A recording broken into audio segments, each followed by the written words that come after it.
नमस्कार दोस्तों, और हमारे चैनल पर एक बार फिर आपका स्वागत है।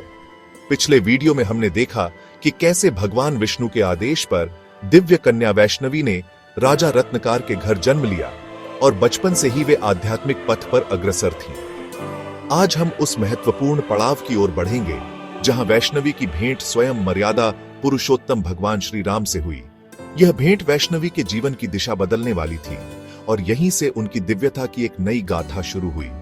तो चलिए इस अलौकिक संवाद को सुनते हैं। जैसे जैसे वैष्णवी बड़ी हुई, उनकी सांसारिक मोह माया से विरक्ति बढ़ती गई। उन्होंने अपने भीतर की दिव्य पुकार को सुना और समझ गईं कि उनका वास्तविक स्थान राजमहल नहीं, बल्कि त्रिकुटा पर्वत की शांत और एकांत गुफाएं हैं। उन्होंने राजसी सुख सुविधाओं और पारिवारिक बंधनों को त्याग कर त्रिकुटा पर्वत पर अपनी घोर तपस्या शुरू की। वे दिन रात भगवान विष्णु का ध्यान करती थीं और अपनी आत्मा को शुद्ध करती थीं। उनकी तपस्या का तेज इतना प्रचंड था कि आसपास का वातावरण दिव्य ऊर्जा से भर गया। वन्यजीव भी उनके तपस्या स्थल के पास शांति से विचरण करते थे, जैसे उन्हें भी किसी दैवीय उपस्थिति का आभास हो।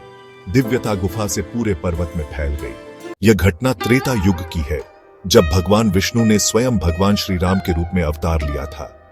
वे अपनी पत्नी माता सीता और छोटे भाई लक्ष्मण के साथ पिता दशरथ के वचन का पालन करते हुए 14 वर्ष के वनवास पर थे। अपनी यात्रा के दौरान वे त्रिकुटा पर्वत के पास से गुजरे। वैष्णवी, जो अपनी गहन तपस्या में लीन थीं, उन्होंने अपनी दिव्य दृष्टि से भगवान राम को पहचान लिया। वह समझ गईं कि उनके सामने कोई साधारण मानव नहीं, बल्कि साक्षात उनके आराध्य भगवान विष्णु स्वयं खड़े हैं, जिनके लिए वे वर्षों से तपस्या कर रही थीं। उनके हृदय में अपार प्रेम और श्रद्धा उमड़ पड़ी। तपस्या से उठकर वैष्णवी ने सम्मान पूर्वक भगवान श्री राम के समक्ष प्रकट होकर उनके चरण स्पर्श किए। भगवान राम ने वैष्णवी को आशीर्वाद दिया और अत्यंत प्रसन्न होकर कहा, हे वैष्णवी, तुम्हारी तपस्या और भक्ति से मैं अत्यंत प्रसन्न हूँ। तुम धन्य हो जिसने इतनी घोर साधना से मुझे प्रसन्न किया है। यह सुनकर वैष्णवी का साहस बढ़ा। उनके मन में भगवान राम के प्रति अगाध प्रेम था और वे उनके साथ रहकर उनकी सेवा करना चाहती थीं। अत्यंत भावुक और दृढ़ता के साथ उन्होंने अपने मन की बात भगवान राम के सामने रखी। हे प्रभु, यदि आप मुझ पर प्रसन्न हैं और मुझे अपने योग्य समझते हैं, तो मैं आपसे विवाह करना चाहती हूँ। मैं आपके साथ रहकर आपकी सेवा करना चाहती हूँ और आपके धर्म कार्य में भागीदार बनना चाहती हूँ। भगवान श्री राम ने उनकी बात को अत्यंत धैर्य और मंद मुस्कान के साथ सुना। वे जानते थे कि उनका यह अवतार केवल धर्म की स्थापना, राक्षसों का संहार और अपनी पत्नी माता सीता के प्रति मर्यादा का पालन करने के लिए है। इसलिए उन्होंने वैष्णवी को अत्यंत स्नेह और गंभीरता से समझाया। हे वैष्णवी, तुम्हारा यह विचार अत्यंत पवित्र है और तुम्हारी भक्ति हृदय को छू लेने वाली है, परंतु इस अवतार में मेरा विवाह केवल देवी सीता के साथ हुआ है और मैं अपने वचन तथा मर्यादा का पालन करूंगा। मेरा जीवन एक आदर्श स्थापित करने के लिए है। विवाह के बंधन में बंधना मेरे वर्तमान अवतार के उद्देश्य के प्रतिकूल होगा। तुम अभी भी अपनी तपस्या जारी रखो और अपनी भक्ति को और अधिक मजबूत करो। तुम्हारा कल्याण अवश्य होगा। यह सुनकर वैष्णवी को क्षण भर के लिए दुख हुआ, लेकिन उन्होंने भगवान राम पर पूरा विश्वास रखा। वे जानती थीं कि भगवान का हर निर्णय कल्याणकारी होता है। भगवान राम ने उनकी तपस्या और विश्वास को देखकर उन्हें एक नया और अत्यंत महत्वपूर्ण वचन दिया, जो कलयुग के लिए था। हे वैष्णवी, तुम मेरी एक आदर्श भक्त हो। जब मैं अपने वनवास की अवधि पूरी करके पृथ्वी पर पुनः लौटूंगा, तब मैं तुम्हारे पास आऊंगा और तुम्हें विवाह करने का वचन दूंगा। वैष्णवी ने भगवान के इस वचन को स्वीकार किया और उनकी प्रतीक्षा में अपनी घोर तपस्या जारी रखने का संकल्प लिया।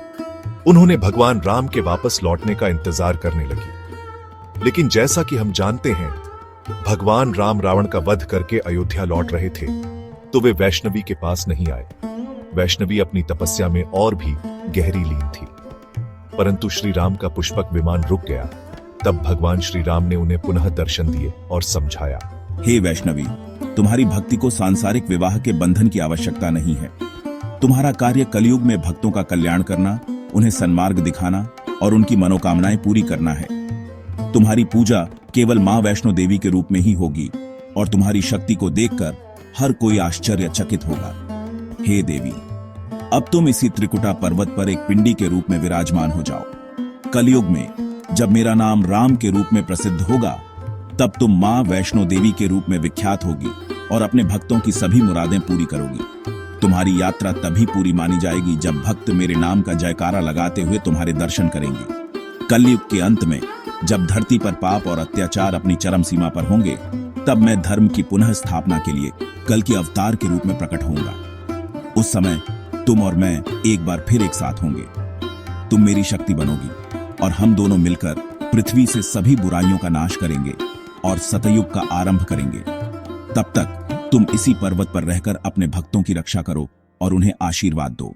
वैष्णवी ने भगवान राम के इस वचन को स्वीकार किया और त्रिकुटा पर्वत पर ही अपनी अंतिम तपस्या में लीन हो गईं, ताकि वे कलयुग में अपने भक्तों के लिए प्रकट हो सकें। इस प्रकार भगवान श्री राम ने वैष्णवी को उनकी असली भूमिका और महत्व का एहसास कराया और उन्हें एक शक्तिशाली देवी के रूप में स्थापित किया, जो आज भी लाखों भक्तों की आस्था का केंद्र है। अगले वीडियो में हम पंडित श्रीधर की अद्भुत कथा जानेंगे, जिनके माध्यम से मां वैष्णो देवी की पहचान दुनिया तक पहुंची।